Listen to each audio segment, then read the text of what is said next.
आज प्रत्येक competition exam में पूछे जाने वाले एक महत्वपूर्ण चैप्टर रीजनिंग का है, वो है कैलेंडर। तो आज कैलेंडर का एक बहुत ही महत्वपूर्ण टाइप आप लोग को बताएंगे, है ना। तो ध्यान से देखिएगा, कैलेंडर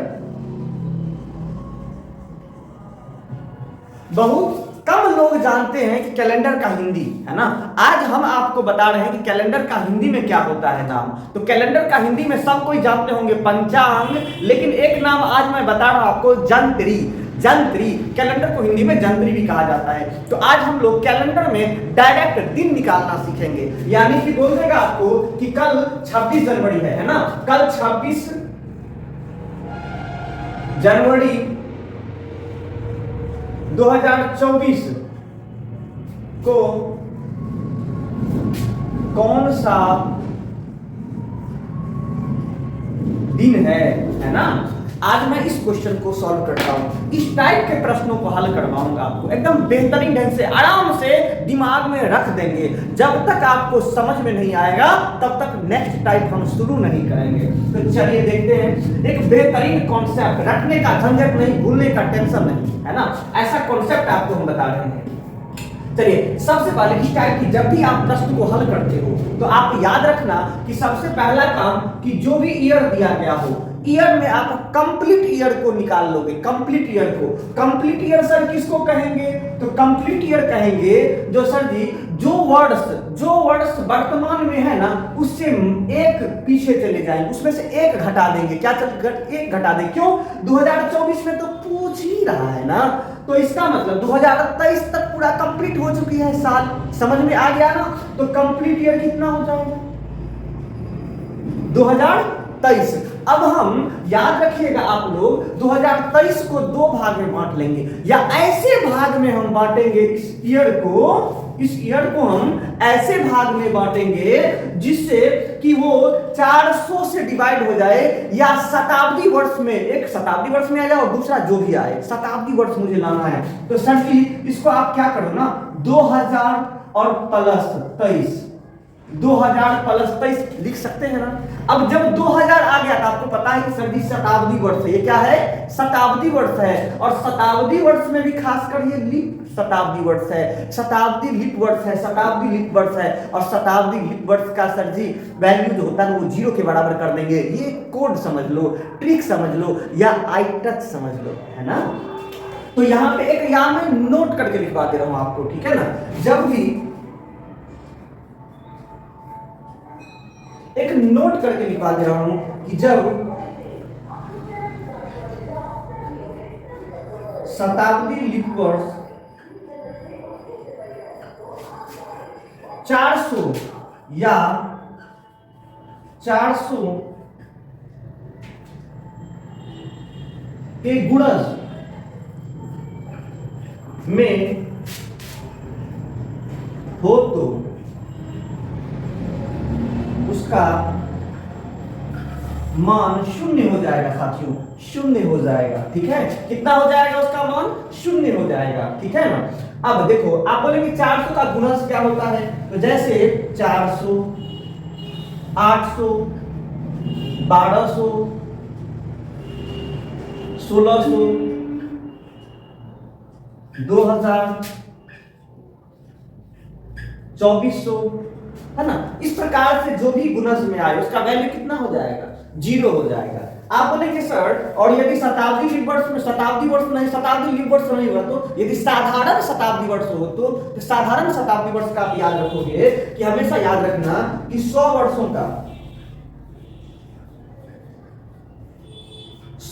का विषम दिन, 100 वर्षों का विषम दिन आप याद रखोगे, 100 वर्षों का विषम दिन आप याद रखोगे। बहुत आसान है, बहुत आसान है। 100 वर्षों में जो विषम दिन होगा ना वो होगा 5। कितना होगा, 100 वर्षों में 5 विषम दिन होगा। कितना होगा, 100 वर्षों में 5 विषम दिन होगा, ठीक है। 200 वर्षों में विषम दिन की संख्या जो हो जाएगी कितना होगी, आपके अनुकूल हो जाएगा सर जी 5 प्लस 5 यानी कि 10। तो 10 को हमको ऑड डे निकालने के लिए क्या करते हैं हम लोग 7 से भाग देते हैं। क्या करते हैं इतना तो आपको मालूम ही होगा। ऑड डे निकालने के लिए 7 से भाग देते हैं। क्यों? क्योंकि सप्ताह में 7 दिन होता है और प्रत्येक 7 दिन के बाद जो 8वां दिन होता है वही दिन आता है। जो आज है वही आज से 7 दिन बाद यानी कि 8वां दिन क्या हो जाएगा, वही दिन होगा। इसीलिए हम लोग 7 से डिवाइड करके जो शेष बचता है वो हमारा ऑड डे हो जाता है। तो 10 में जब 7 से भाग देते हैं तो 3 हमारा शेष निकलेगा और ये 3 जो है ना हमारा ऑड डे कहलाएगा। 3 हमारा ये ऑड डे कहलाएगा। तो क्या कहलाएगा, ऑड डे कहलाएगा। ठीक है ना, ये हमारा ऑड डे मतलब एक्स्ट्रा डे मेरा क्या हो जाएगा, 3 हो जाएगा। साथ कितना हो जाएगा, 3 हो जाएगा। अब देखते हैं हम, आप बोलेंगे सर ये 300 है, 300 वर्षों का, तो याद रखोगे आप कितना हो जाएगा 5 + 5 + 5 यानी कितना हो गया ये 15 हो गया। 15 में कितना 7 से फिर डिवाइड करेंगे कितना हो जाएगा ये 1 एक्स्ट्रा डेज। एक्स्ट्रा डेज कितना हो जाएगा या ऑड डे कितना हो जाएगा साथियों, ऑड डे कितना हो जाएगा 1 हो जाएगा। ठीक है ना, अब समझ में आ गया होगा आपको। और दूसरा चीज बताइए किए हैं कि 400 से भाग लीप वर्ष को हम कैसे समझेंगे कि ये शताब्दी लीप वर्ष है। तो 400 से यदि पूरा कट जाए, 400 से पूरा कट जाए शताब्दी लीप वर्ष होगा। और उसके लिए क्या होगा हमेशा याद रखिएगा 0 वैल्यू। उसका कितना वैल्यू हो जाएगा 0। तो यहाँ पे हम लोग सॉल्व कर लेते हैं। अब यहाँ पे सॉल्व करते हैं तो ये शताब्दी लीप वर्ष है ना, इसका वैल्यू कितना हो जाएगा 0 हो जाएगा। और यहाँ पे 23 है ना, तो 23 का 23 लिख दें। और फिर 23 वर्षों में कुछ लीप ईयर भी आएगा कि नहीं, कुछ लीप ईयर आएगा ना। कितना लीप ईयर आएगा आपको पता होना चाहिए कि लीप ईयर निकालने के लिए लीप ईयर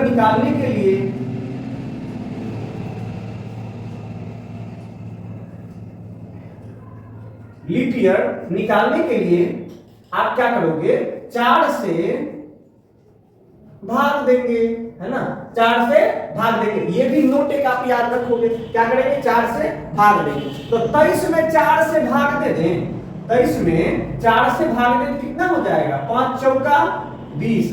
अब इस शेष बच गया, अब कटेगा क्या, नहीं कटेगा। तो ये 5 जो भागफल आया, पूर्णतः भागफल आया, इसका मतलब सर जी कि 5 ठो लीप ईयर आएगा।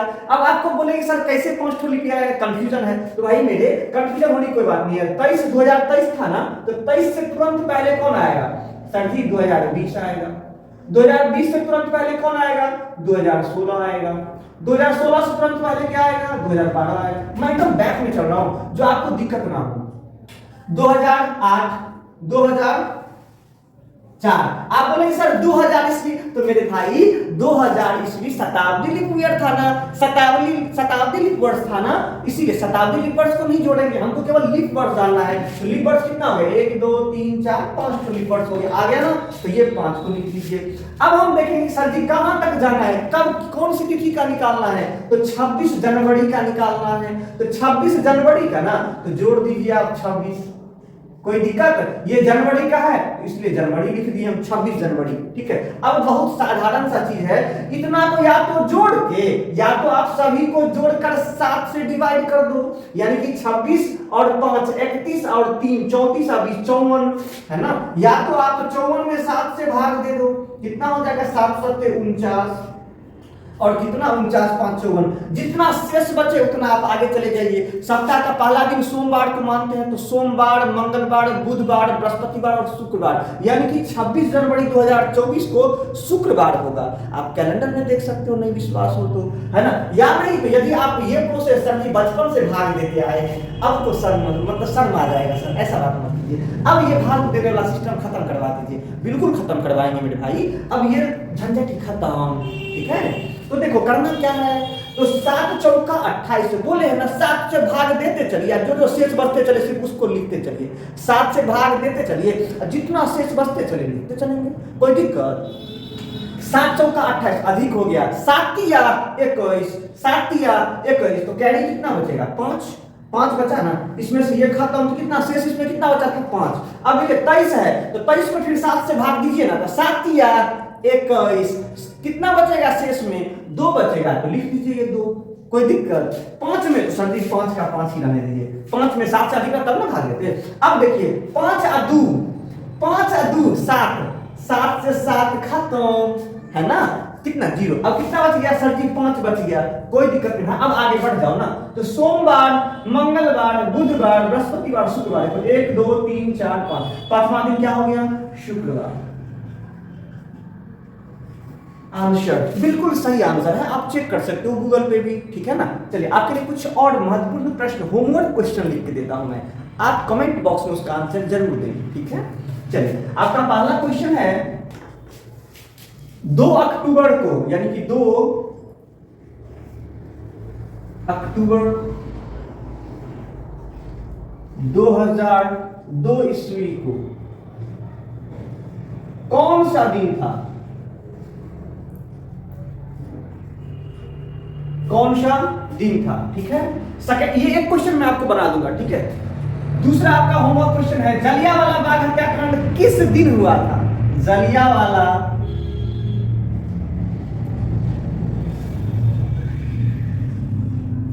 बाग हत्याकांड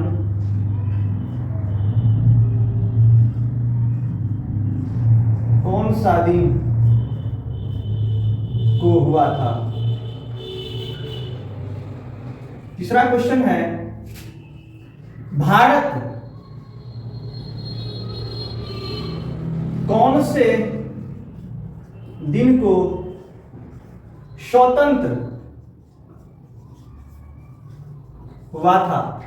यानी कि कहने का मतलब ये कि 15 अगस्त 1947 को कौन सा दिन था, ठीक है। और जलियांवाला बाग यानी कि कितना,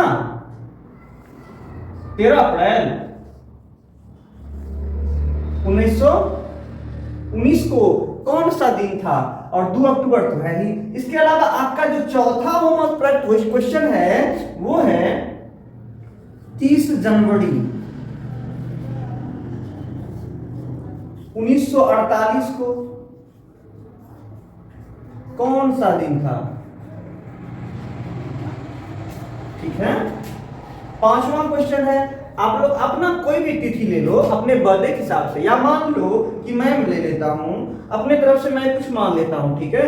मान लेता हूं जैसे राम मंदिर कब निर्माण हुआ है, राम मंदिर का जो है सो मंदिर का निर्माण जो पूर्ण हुआ है, या मान लो कि रामलला की जो पुनर्स्थापना हुई है उसके अपने घरों में, तो वो किस तिथि को? तो 22 जनवरी को ना। तो 22 जनवरी 2024 को कौन सा दिन है ना। तो अब एक क्वेश्चन मैं और बता दूं आपको, एक क्वेश्चन ये बता देता हूं, ठीक है। 2002 सबसे पहला काम सर जी कंप्लीट ईयर निकाल लो, एकदम 30 सेकंड में आंसर, 30 सेकंड में आंसर, 30 सेकंड में आंसर। 2002 कंप्लीट ईयर निकालने में कितना हो जाएगा? 2001। अब 2001 है तो 2001 को सर जी 2000 और प्लस 1 है ना, 2000 प्लस 1। एक वर्ष में लीप ईयर होगा क्या? बिल्कुल नहीं। शताब्दी लीप ईयर ये है तो क्या हो जाएगा इसका वैल्यू 0 और ये 1 ही रहेगा। अब हमको 2 अक्टूबर तक जाना है। आपको पता है कि सर जी जनवरी में 31 दिन होता है और डे कितना? 3। फरवरी में, ये जनवरी का है, फरवरी में सर जी 2002 साधारण वर्ष है तो फरवरी में 28 दिन का होगा तो और डे कितना? 0। मार्च में 31 दिन होता है तो और डे कितना? 3। अप्रैल में 30 दिन का होता है तो और डे कितना? 2। मई में 31 दिन का होता है और डे 3। जून 30 दिन का और डे 2। जुलाई 31 दिन का और डे 3। अगस्त 31 दिन का और डे 3 और सितंबर 30 दिन का और डे 2 और अक्टूबर में तो बोल ही रहा है कितना तारीख को? अक्टूबर में 2 तारीख को बोल रहा है, अक्टूबर में 2 अक्टूबर को, तो कोई दिक्कत नहीं है। सर जी वही सिंपल तरीका अपनाइए ना, 3 3 6 6 2 8 8। तो 8 में क्या करेंगे? 7 घटा दे क्या? क्योंकि 8वां दिन तो वही दिन होगा तो 7 3 3 6 2 8 में से 7 घट गया तो 1 और 3 4 4 2 6 6 3 9। तो 9 में से कितना? 7 घट गया तो 2 और 3 5 और 2 7, 7 में 7 गया तो 0, 2 और 1 3 बच गया। तो आप 3 दिन आगे बढ़ जाओ ना, सोमवार मंगलवार बुधवार, आपका आंसर आ जाएगा बुधवार। आ गया ना? अच्छा लगा ना? यदि अच्छा लगा होगा तो प्लीज दूसरे को भी शेयर कर दीजिएगा जिससे उनको भी मदद मिल जाए इस तरह की बेहतरीन कॉन्सेप्ट को समझने का, और जब परीक्षा में इस तरह के प्रश्न आए तो आपसे छूटे नहीं।